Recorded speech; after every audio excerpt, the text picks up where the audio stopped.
Hello everyone, myself C N Molsani. छोटी छोटी सी क्लिप्स के लिए for case studies related to ICI you can subscribe my channel. Please press the bell icon so that any videos are coming you will be able to crack it, right? And now we can directly go to the video. Thank you. Study which is Macura versus Northern Assurance Company Limited.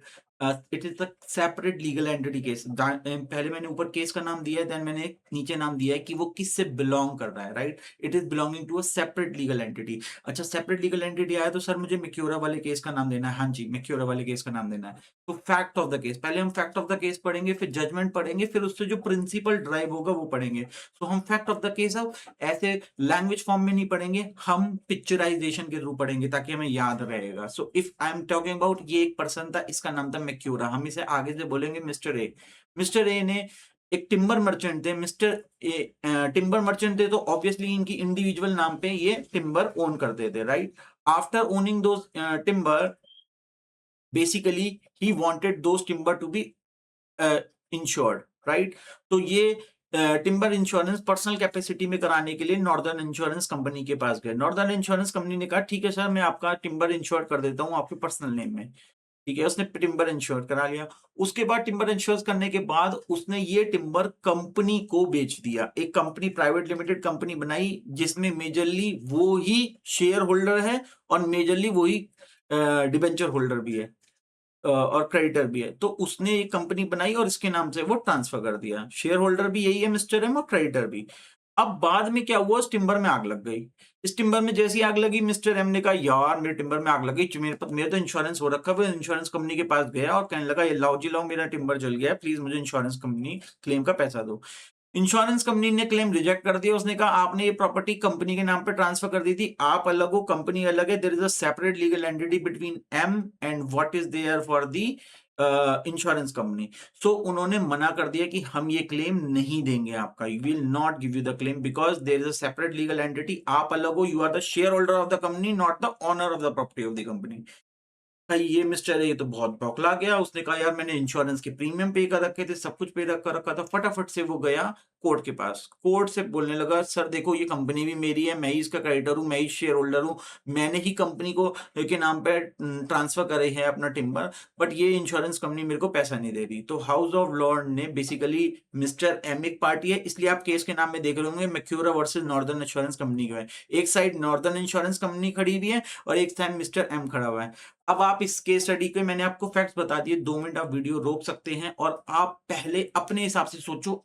आपको अगर आपने companies law पढ़ा हुआ है तो आपके हिसाब से कौन सा फैक्ट सही रहेगा, मिस्टर एम सही है या नॉर्दर्न इंश्योरेंस कंपनी सही है? पहले वो पिक्चर बना लो। हो सकता है आप गलत बताओ, जब आप गलत बताओ तो अगली बार जो मेरे कंसेप्ट हैं वो आप ध्यान से सुनना ताकि आपका कंसेप्ट क्लियर हो जाए और आप आंसर सही लिख पाओ, राइट? तो फटाफट से हम इसके अंदर चलते हैं।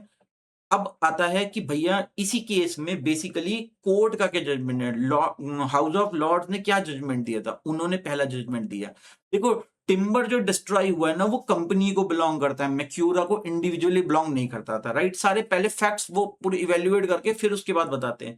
Even though Macaura was the sole shareholder, वो अकेला शेयर होल्डर था, मगर कंपनी और क्रेडिटर भी था वो कंपनी का, मगर उसका लीगल राइट नहीं है कंपनी की प्रॉपर्टी के ऊपर। He has right over the shares of the company, मगर वो कंपनी की प्रॉपर्टी का ओनर नहीं बनता। That's why in this case therefore lack the insurance interest, therefore आप किसी और की प्रॉपर्टी का इंश्योरेंस नहीं करा सकते, राइट? आपको इंश्योरेंस नहीं मिलेगा, इंश्योरेंस कंपनी को ही मिलता, मगर कंपनी के नाम से प्रॉपर्टी थी और आपने इंश्योरेंस अपनी पर्सनल कैपेसिटी में करा रखा था। तो ऐसे केस में हमारा ये केस रिजेक्ट हो जाता है, नॉर्दर्न इंश्योरेंस कंपनी जीत जाती है इस केस में और इंश्योरेंस क्लेम हम मैक्यूरा को नहीं मिलता। और इससे कुछ लीगल प्रिंसिपल स्टैब्लिश हो जाते हैं। क्या लीगल प्रिंसिपल स्टैब्लिश हो जाते हैं वो भी हम देखेंगे। ये हमें सर याद करना है सारे, ये इतने बड़ा याद करना है नहीं, आपके दिमाग में ना अपने आप आ जाएगा। जब when you will 2-3 times read out this case studies, आपके दिमाग में अपने आप चलने लगेगा कि यार अच्छा कंपनी वो होती है, ये मुझे ऐसे लिखना है, मेरे को जजमेंट के बारे में ऐसे लिखना है, मेरे को सोल शेयर होल्डर है, अच्छा वो फैक्ट्स ऑफ द केस। आप मेरे हिसाब से एक पेज का automatically Macaura versus Northern insurance company आप सेपरेट लीगल एंटिटी में फटाफट से लिख लोगे, राइट? तो अब हम बढ़ते हैं इसके लीगल प्रिंसिपल। पहला लीगल प्रिंसिपल इससे क्या डिराइव हुआ, कि भैया share holder has no insurable interest in the asset of the company, क्योंकि कंपनी की प्रॉपर्टी अलग है, there is separate legal entity, corporate veil, वो सारी चीजें आ जाती हैं, राइट। इसलिए कंपनी अलग, वो अलग, शेयर होल्डर इंडिविजुअल इंश्योरेंस करवा सकता है, कंपनी करा सकती है अपने उसका ऑनर। बट अगर आपने इंडिविजुअल नाम से करवाया है और कंपनी के एसेट है, तो आपको इंश्योरेंस क्लेम नहीं मिलेगा। दूसरा, company is a separate legal entity from it shareholder, वो बार बार मैंने वही बताया। तो यहां से सेपरेट लीगल एंटिटी का केस डिफाइंड होता है। So this is how our first case study gets completed, right. तो I just take you back to one, एक एक